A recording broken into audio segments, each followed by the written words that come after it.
Every day brings more news stories about the opioid crisis. Too many pills being sold, drug abuse on the rise, and people dying needlessly. One aspect of the opioid crisis has been called a hidden epidemic: medication diversion. Quite simply, diversion is when legal prescribed medications, either in hospitals or in our homes, are converted to an illegal or irresponsible purpose.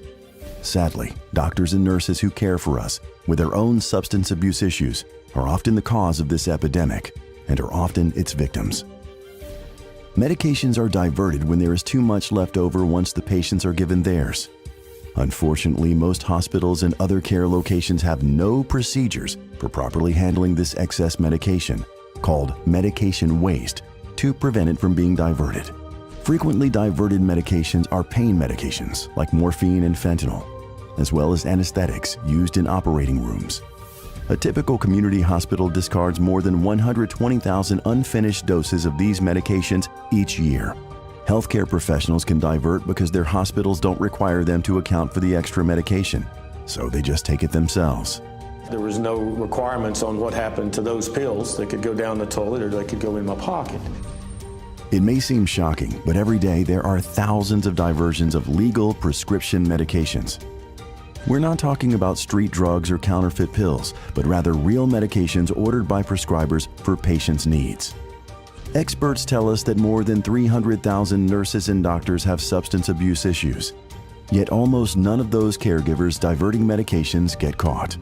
Sadly, we hear about drug diversion cases when hospitals are punished by the federal government for loose and improper medication controls, to the tune of millions of dollars of fines and other remedies. Or when impaired doctors and nurses injure or even kill patients, such as depriving patients having surgery from important painkillers during their operations. The nurse stole drugs and then replaced them with saline solution so the victims did not receive proper anesthesia. As a result, women undergoing egg retrieval treatments endured horrific pain. Or even worse, when medication is diverted and consumed on the job.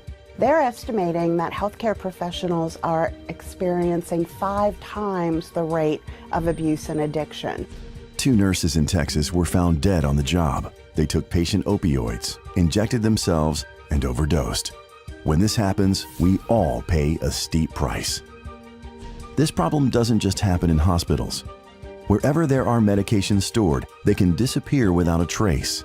This happens at pharmacies, nursing homes, surgery centers, prisons, and even at police and government locations where medications, legal or not, are stolen from supposedly secure facilities. There is no good solution to prevent medication diversion and its terrible consequences. The hidden epidemic continues. MIDAS is changing that.